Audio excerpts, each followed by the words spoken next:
Good afternoon. This is another video in our tips and tricks for MA students in liberal studies, or the MALS program here at the CUNY Graduate Center.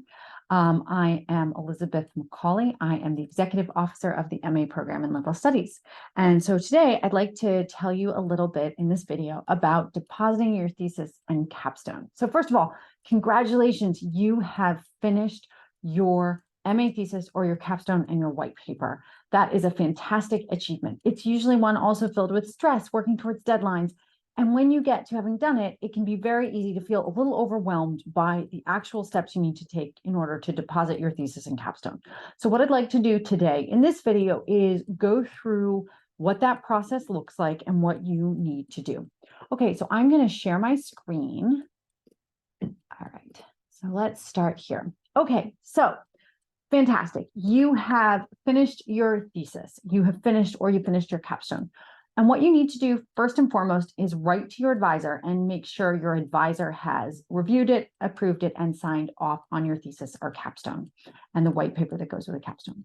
Then what happens is the faculty member needs to email the executive officer their approval. So what happens a lot of times is a faculty member will send an email to the EO, see their advisor, CC their advisor, and say, here is my thesis, my advisor has approved it, and they are going to send a follow-up email saying that they've approved thesis.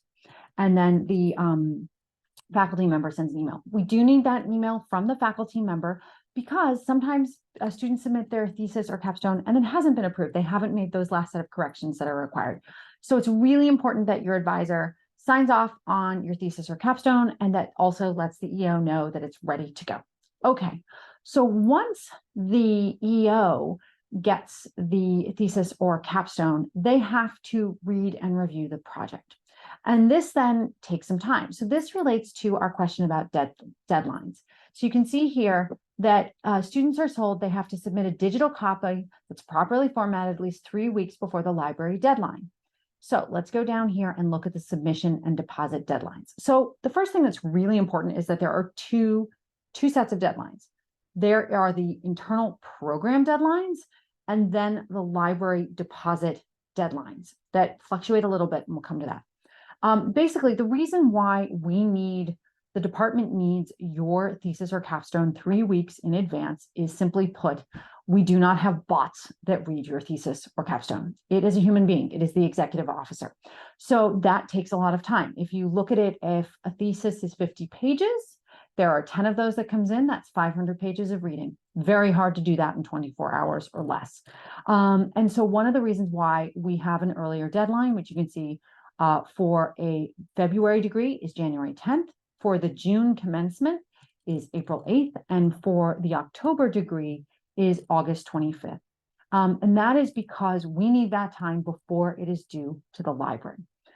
Because after your thesis is approved by the department, it is then deposited to the library. And you can see that the current deadlines are listed here. So if we go to graduation dates, you can see the deadlines that the library needs your thesis by. It's very important to understand that the library deadlines are immutable. They are fixed. There are no extensions. Do not pass go. Do not collect $200. You can't do that. Now, if we come back to our deadlines here, there is a little flexibility.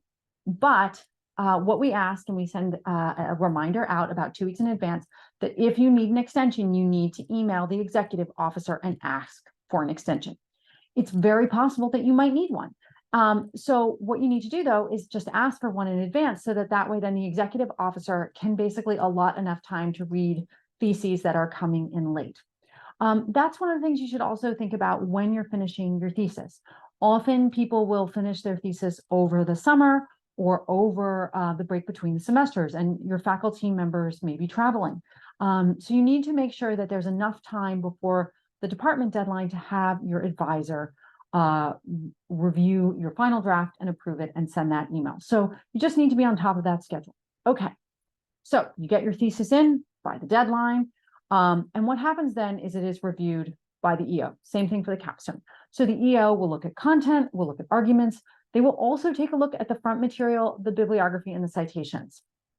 If Any of those are not correct, then the thesis will be sent back. And what I mean by that is if you don't have the correct front material, the library will not accept the thesis. So you have to go use the templates that the library has. If your bibliography is in 3 different styles, if it's in MLA and Chicago and APA, and none of it is consistent, it will also be sent back to be fixed. Same thing goes for footnotes, etc. So you do need to make sure that all of those parts, the parts that are mundane, the parts that are a little kind of boring when you're finishing your thesis or your capstone, those all do need to be correct. The library runs a lot of workshops on using the front material and getting that correct. They also very conveniently have a lot of templates that you can download and use as well from the library. Okay, so you send it to the EO. The EO approves it with no corrections, no changes. Then a couple of things happen. First of all, the EO will send you an email saying that you have completed your thesis. The thing you should have already done before this is register to deposit in CUNY first. And so, oh, no thanks, I don't need help, but there is a chat. Okay, so the thing you need to do here is it'll say apply for graduation in CUNY first. You need to do that before you're going to submit. It's really important to apply earlier rather than later to graduate in CUNY first. Because even if you don't make that deadline, it's okay, but really it's much harder to reverse engineer. So you have to do that. So you need to apply for graduation. You need to do an MA application. The APO of the Liberal Studies program will send you the MA application to fill in.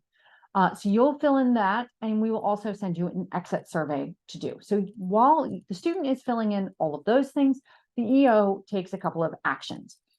The EO will send an email to the depositing librarian saying, I have approved this thesis, I have approved this capstone, they should be coming in. So then they know to look for it and expect it.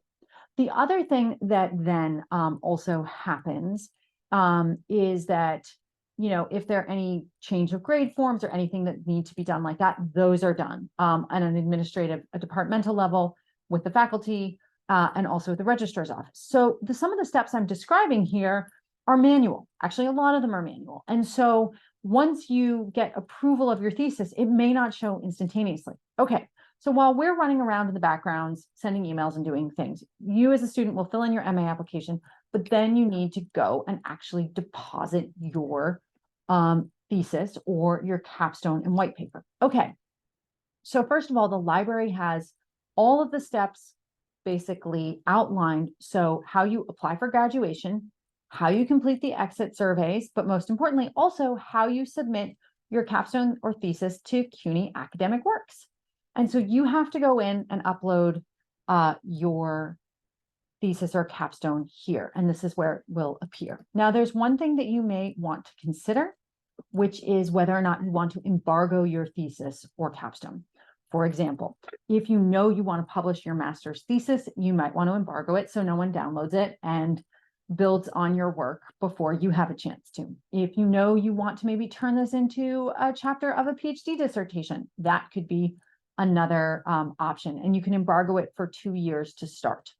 And you can renew the embargo as it expires. So it really depends on the personal choice that you need.